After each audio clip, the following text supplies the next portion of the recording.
An escalating war of words within the Henderson Police Department tonight. Chief Thedrick Andres is now being accused of unfair labor practices. And this comes just 1 week after two police unions issued a vote of no confidence in the chief. And tonight's Operation Crime and Justice Report, News 3's Denise Rosh explains where the fight is headed next.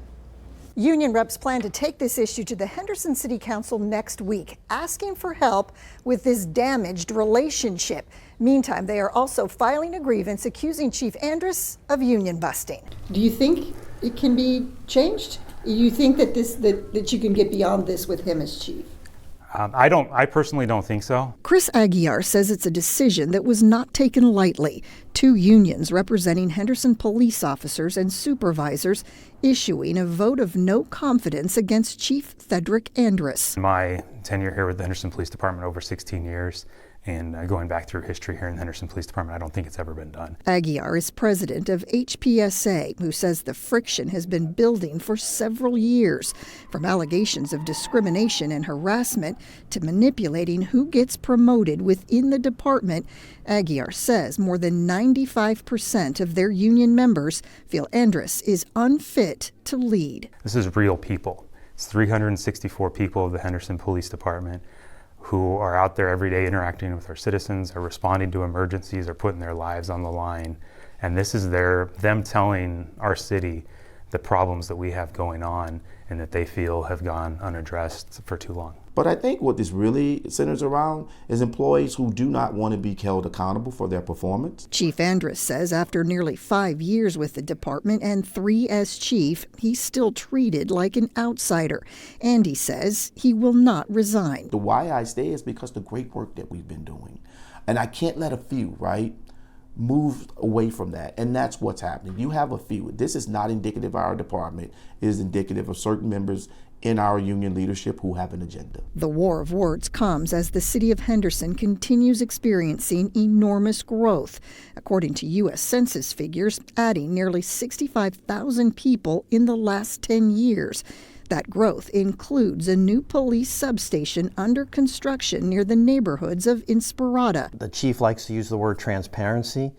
You can't have transparency unless you talk. Andrew Regenbaum with the Nevada Association of Public Safety Officers says internal strife could hurt officer recruitment and retention. Right after this no confidence vote, the chief sent an email to all of the members of the police department. He said to everybody, don't let a few of us divide this department. And that is going to result in a EMRB, which is a complaint for an unfair labor practice and union busting. Now the decision about the chief's employment rests with the Henderson city manager, but union leaders say they want guidance from council members. We'll continue to follow the story and bring you any updates. Christmas came early for Lee Canyon this year, about 2 months early. They usually don't get a big snowstorm until January. Yeah, but yesterday's snowfall really blanketed Lee Canyon in inches, and News 3's Ophelia Young explains that the resort remains closed, at least for now. Here at the base of Lee Canyon, according to this ruler, they've received anywhere from 5 to 6 inches of snow. Further up the mountain, 9 inches, but they say that's not enough to change their opening date yet. Hopefully this is a good start to the season, right? So snowfall in November here. So, we're looking forward to any kind of snowfall, any time of the seasons. 9 inches at the top, to be exact, from a storm they usually don't get until January. But they need more for the trails to be safely ridden, which is why Lee Canyon staff turned away one visitor after another Wednesday. We are closed. We are closed to uphill travel. Our trails are closed. There are unmarked hazards out here. We don't have ski patrol. Those visitors went elsewhere. The snow is really fun. Really fun. Very cold. Very cold and fun. Oh! And a little further down here in Upper Lee Meadows, families cleared their schedule to play in the fresh powder. How many times have you come up and down? 5 times already. And? It's beautiful. It's good. All the way to the bottom, you can see the rocks and the dirt. Though visitors aren't welcome to Lee Canyon for now, the excitement is. Definitely an increase in in like telephone and email volume, and people asking questions of when we're going to open and about our season passes. And it should be good. It's a little teaser for the year. Does that make you guys go through your homework faster? Yeah. A good sign for their upcoming ski season, their last few winters have underperformed. This year, they're quickly switching modes. They've only wrapped up their bike park season less than 2 weeks ago. This is pretty obvious that it's time to get ready for winter, right? So with that, we're doing everything as far as our facilities, getting them ready. We have our job fair on November 19th. Applications are available online already. For now, their opening is still set for early December, but if more storms roll in... So there is a chance. That's what you're asking. So in the meantime, the ski resort does remain closed. They do remind you that if you come up here, you will not be allowed to access the trails. To an update with Nye County's all-paper ballot hand-counting process. They're set to finally resume after several legal battles. Yeah, Nye County, very different from Clark County, of course. They like to go their own way with things sometimes. Brett Forrest joins us live from over in the newsroom. And Brett, Nye County leaders are declaring this election a success, but there's more to it than that.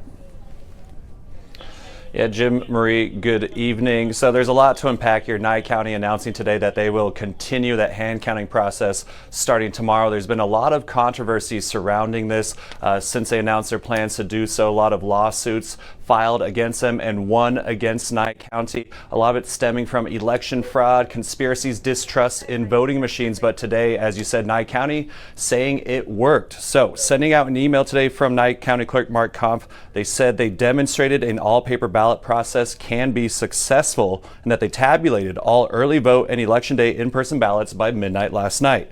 But then just 6 minutes later, another email from the county asking for any registered Nevada voter, anyone in the state, to volunteer to hand count so they can make a November 17th deadline. So what's happening here? Nye County claiming a success with their plan, even though every ballot tabulated, vote counted, and results shared so far with the state were from voting machines and not yet even happening from the hand counting that would have taken days, if not longer, to get results. Really what they're attempting to do, it sounds like, is to either do a recount or to audit their own votes, audit the machines. But that's not the way audit processes work, where you do 100% audit. Realistically, if they were prudent and smart about things, what they do is select a specific number and work with Secretary of State to select a specific number of ballots to be able to measure and assess against what was tabulated in the machine. So what happens if Nye County doesn't meet that November 17th deadline to hand count these ballots? And at last check, there's over 15,000 of them. Well, essentially nothing, because with that parallel process using the voting machines anyway, those are the results that are going to be shared with the Secretary of State's office. Hi everybody, I'm Reed Cowan from News 3 Las Vegas. We want to thank you for checking out our YouTube channel. Remember, you can always see more of our videos by clicking on the video links. And also don't forget to click that subscribe button so that you don't miss out on any of our YouTube updates. Thanks for watching.